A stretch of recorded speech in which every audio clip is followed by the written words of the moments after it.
just keeps turning off. That was it.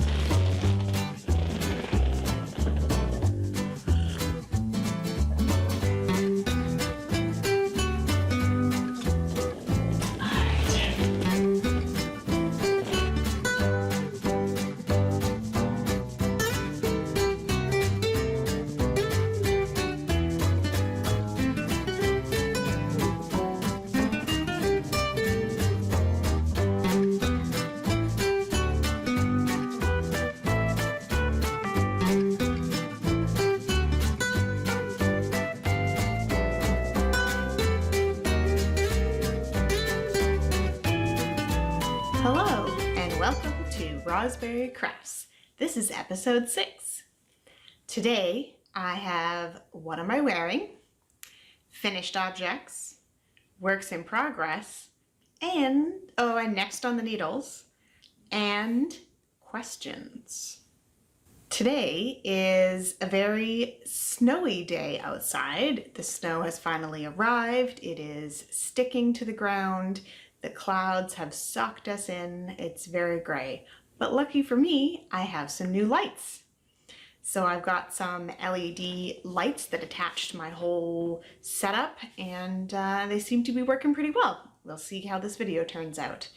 And as you can see, if you've watched any of my Vlogmas, we have our Christmas tree all set up. We have all our little decorations. Basically, my whole living room is full of Christmas decorations, and I love it. I love sitting in here, knitting away. It's just awesome. So first up is, what am I wearing?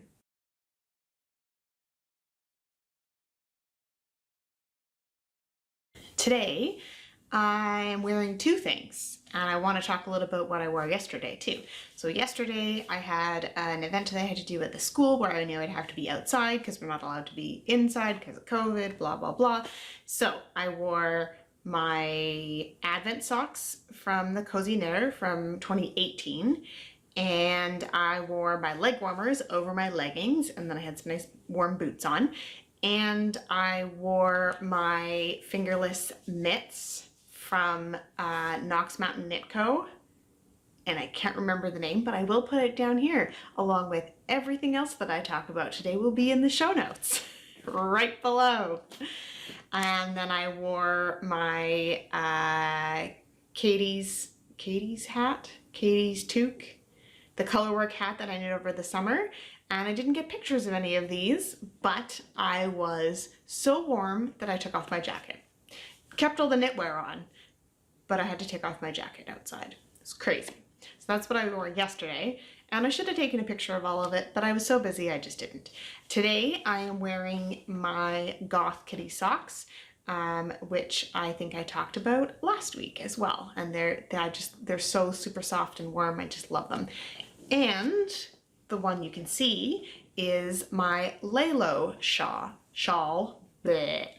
My Lalo shawl by Shannon Cook. And I knit this year over the summer, and it's Gauge Dye Works in her shawl MCN fingering. So it's one whole, just one strand. You don't have to weave in any ends, but you start and finish. And it's 115 gram skein. So it gets you like 300 and something meters. It's a bit bigger than a regular like fingering weight skein. This color is called Fade to Blue, and as you can see, even though, so you start here and you work your way down, and the stripes are a fairly even size, even though you have more stitches going on. So, and it fades from like two very close together colors to a very dark gray and a very light gray, and then the teal at the bottom just gives it this lovely pop. And also it has cashmere in it, so you can't go wrong, really. Really, you can't go wrong with cashmere. So that is what I'm wearing. Up next, I have finished objects.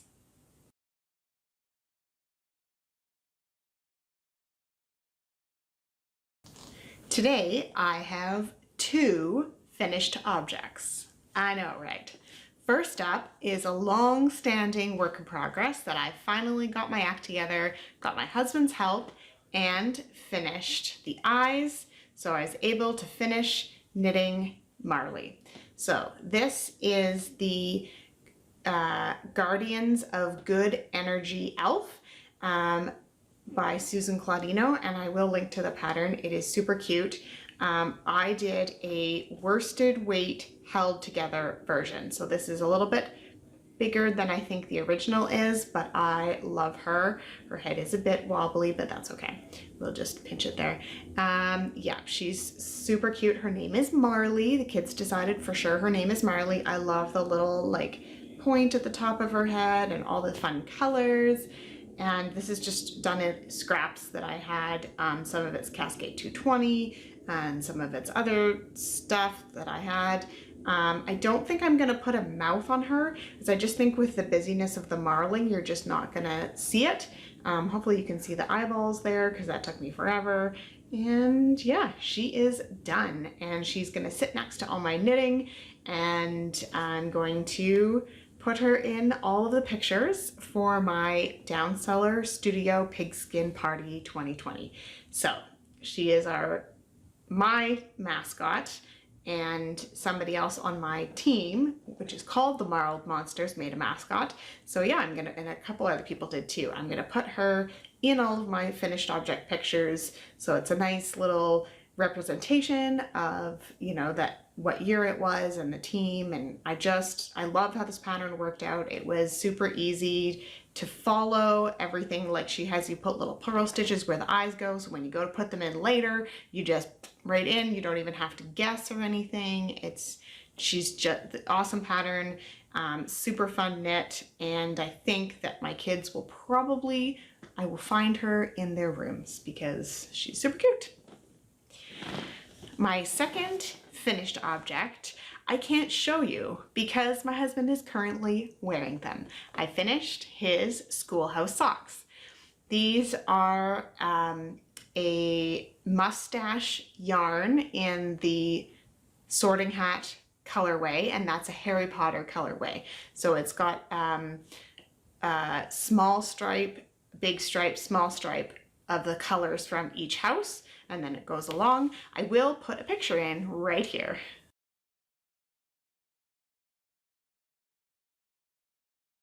So you can see that the color striping is different than the other Harry Potter one that I did, but I did the same pattern. It's called the Vanilla Reversed, and I forget who it's by. So it's called the Vanilla Reversed by Annie Fletcher.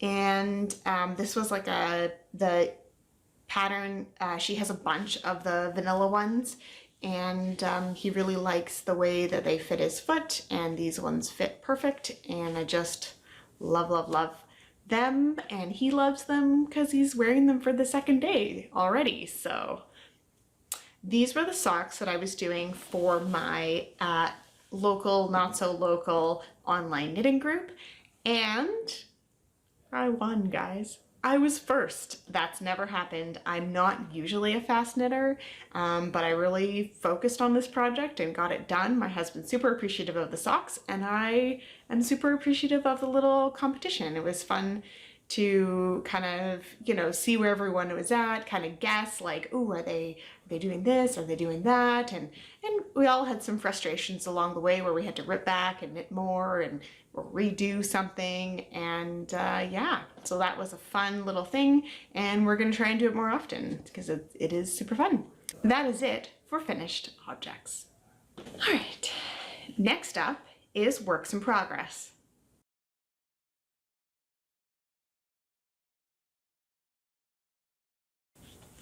My first work in progress today is something I cast on pretty quickly after I finished the other socks.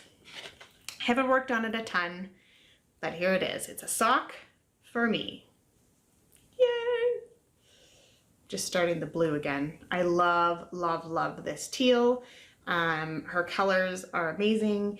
This is a skein from the Wool Baron, and I got it at Yarn Okanagan in 2019, which is my local fiber festival. There's her.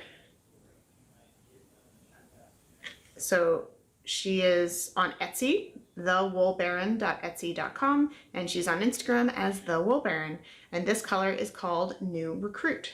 And it is a 75-25 Super Rush Merino and nylon, and it's 100 grams. So it's a little bit thinner than some of the other sock yarns that I have, but so I am knitting it on a 2mm needle, which often I use a 2.25mm needle, so I'm sticking with the 2mm needle. And but yeah, so far I'm loving it. It is working up nice, it fits my foot great, and I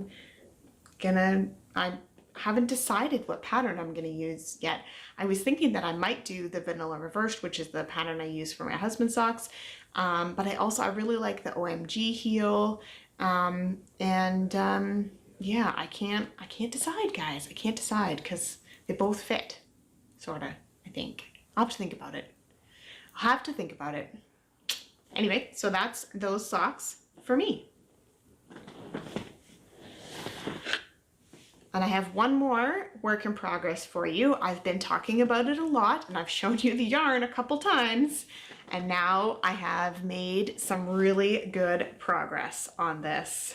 And there are a million ends. But let's see if I can spread this out. Oh my God, you guys. Love this pattern, love how it's working up. Obviously my color work needs to be blocked out and everything. Even the inside looks pretty. Like seriously, you guys, look at this. Is that not beautiful? I might have to take some pictures with it out inside out because that is also super cool. Love the pattern. It's worked up really quick and super clear directions, and yeah, it's been great. So there is that. I plan to, I'm hoping to get the body done this weekend, and we'll have to see. I'm already on the, finished the main color work chart and onto the second one. So that should go pretty quick, and I'm super excited. Again, this is a test knit for Anna, who is the.bluebird.box on Instagram. What's she under on Ravelry? I'll link her down below. The pattern is a test knit, and it's currently being called the Sun Shower Sweater. And yeah, I just love the brightness of it. It was so addicting to knit this. I could not put it down. Could not put it down. So, and I only have this much of the first skein of gray, so that's done pretty good. I do have 3 more, so I'm not worried about running out of yarn. And because I'm gonna make the body and sleeves a little bit longer, because my daughter is very petite in that she's thin, but she's super tall in compared to her brother. She's not super tall overall, but that way she'll be able to wear the sweater a bit longer, and if we just need to roll up the sleeves to begin with, that's totally fine. Then she can wear it for a few seasons and gets lots of wear out of it. So those are my works in progress. Next up is Next on the Needles.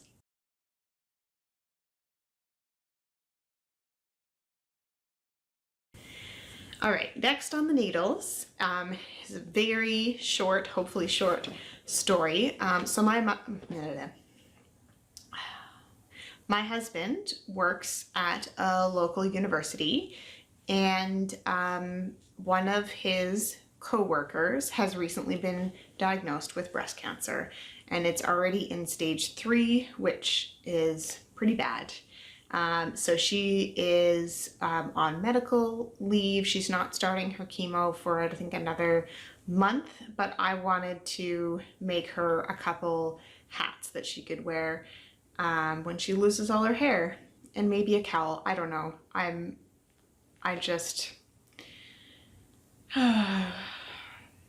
She's the same age as us-ish. She's a bit younger than us. She has a little son who's 3, and she's just getting her life back together from divorce and all that. And now she has breast cancer, and it's just makes me very sad to think about it. So I'm going to be casting on some things for her that we can gift to her and hopefully make her feel loved and a little bit of happiness in a very dark time for her. And yeah, so that's all I'm gonna say about that. I don't know what exactly I'm gonna make yet. I'm gonna find some super soft yarn that she can that can be worn like next to skin, and I might end up going with some acrylic, because then you can wear it a lot, throw it in the washer and dry, and you don't have to worry about it. Or if she takes it to the, like wears it to a hospital or something, she can just wash it in the washing machine. I tend to do that for gifts, and I have some Knit Picks Mighty Stitch that is actually really soft, even though it's part wool, part acrylic, but it's really soft. So it's what my driftwood pullover was knit out of. I think I showed that last week or the week before. Anyway, it is really soft and it's good for next to skin, so I think I might use some of that, but I don't know yet. Still thinking of ideas. I've got a couple weeks to kind of knit something, a couple things for her, and we'll get them off to her. But yeah, you know,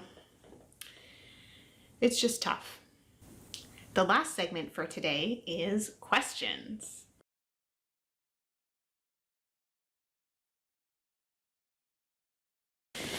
So I had some questions from a friend of mine. We're friends in real life, as well as she dabbles a little bit in knitting, and she's part of my Dungeons and Dragons group. So she's been watching the podcast, and she had a couple questions for me. So the first one I'm kind of going to answer together. So the first two questions is, how did you get into knitting, and who taught you to knit? So I'm gonna go back, way back till I was about 6 years old, and my grandma taught me how to crochet. Hopefully this is not too long of a story, but here we go. You can always skip to the end, I guess, if you don't want to listen to this part of it.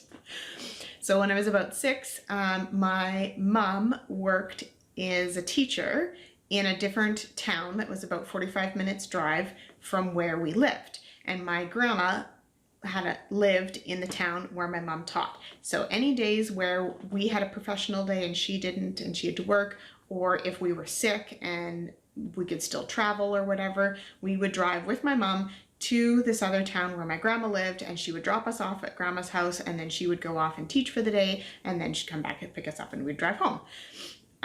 So one of those days, I don't remember the details of it, my grandma taught me how to crochet, and we crocheted little like little pouches. They were, you know, just a few inches tall, so you go in the round, make a little flat bottom, and then go up, and then do some double crochet to make like a little spot where you can weave through some thing, and that's that, right? So that's how I started. I didn't do many of them. You know, I as a kid, I was crafty in all sorts of ways. I did a lot of pressed flower cards, and I loved doing puzzles, and I made candles and drawing and painting, and like just, I was into everything. All those perler beads were big for a while there, and I just loved all sorts of different types of crafts. Every once in a while I'd pull it out. Or I had a little weaving loom, like lots and lots of stuff. And then in high school, the high school I went to was an independent school, and they focused a lot on the arts. So one year, I think it was grade 9, grade 10, my class decided that we were going to knit hats for the winter fair, which is like a marketplace. And lots of the classes sell things that they've made to parents, and then there's the usual kind of Christmassy stuff. It's a school that has a German base to it, so there's a lot of like German market kind of stuff. So they, you know, they have soup and mulled wine and all that kind of stuff. Private school, you're allowed to do that kind of thing, to serve wine to parents. Not a public school, but whatever. Anyway, so we decided to knit hats, and I think I knit like 30 hats for that thing. Like, I just loved it. I was all in. My teacher like gave us a quick lesson on how to do the ribbing and how to knit and how to decrease, and like every art class for like 3 months I was just as soon as I was finished whatever else we were doing, I'm like, I'm gonna knit some more hats, and I just stuck to it. And that, but as soon as the winter market was over, I didn't touch them again. Like I still kind of did all my other little crafty things. And you mean, you're in high school, you're, you know, out with your friends. I did a ton of babysitting, so that was a lot of my time. And then I was also in a competitive dance program, so that took up a lot of my time. So yeah, so then in university, I was, you know, not that I had more time, but I was doing it part-time, so then I worked in part-time, and then I just had a little bit more free time than I felt like I did in high school. And my mother-in-law said, well, let's do a course together. So we took like evening knitting course. I think it was like 4 weeks or something like that. And you learn to knit like a double-sided toque. So you knit the toque one way, and then you have the provisional cast on, and you knit the toque the other way, and then you fold it inside yourself. Yeah, ever since then, so that was later in university, I think. I want to say like 2002-ish, somewhere in that ballpark. And ever since then, I've just like not stopped. You can ask my husband. I have not stopped knitting since then. And yeah, knitting everything from accessories, hats, purses, socks, sweaters, shawls, just everything, just all the time knitting. I do crochet still, not as much. I don't find it, like with knitting, because I have been doing it for so long, I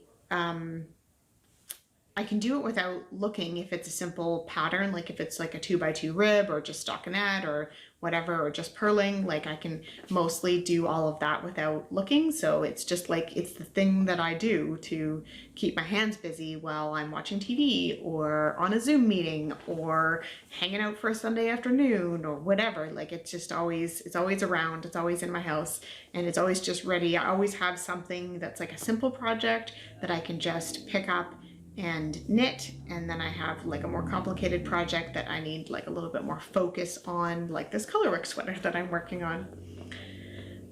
So I think that's enough about how I learned and who I learned from, and we'll move on to the next question.